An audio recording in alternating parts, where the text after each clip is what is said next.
Hi, Professor Dundle. This is my vlog for nutrition. Some of the things that I found interesting from the material over the past couple weeks, it was actually quite a bit. It was learning a little more about cortisol, partially because I have a friend who was just diagnosed with Addison's disease, so I'm a little more intrigued to learn more about cortisol and what it does with the body. So it was intriguing to hear about that. I also thought it was very interesting as to what can happen if you have a high protein diet. I did not think there would be so many detrimental consequences to consistently having an extremely high protein diet. I mean, leading to the certain cancers and like deficiencies.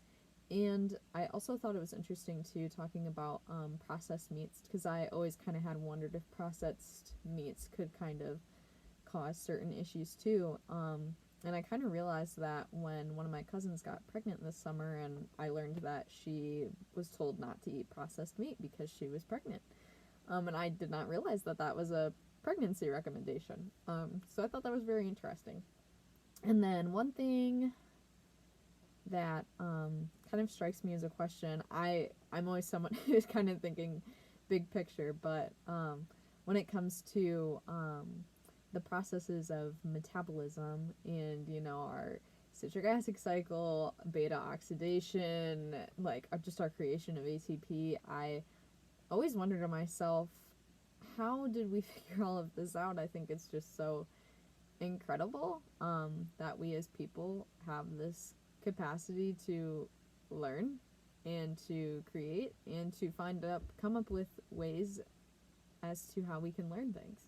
So I think I just am curious, like how did it take, sitting in the lab? I know DNA was discovered with, the microscope and being able to get a closer look at DNA so that we can see what are the exact components of DNA. So it's really interesting to think of that because it gets me back to Dr. McLaughlin's lab where they culture muscle cell and they can see muscle cell grow and how it grows. So it kind of reminds me of something like that. Like, just, I think it's so incredible that we have all of this technology and all of this knowledge that we've grown over the past few years in terms of the science realm and just anatomy in general.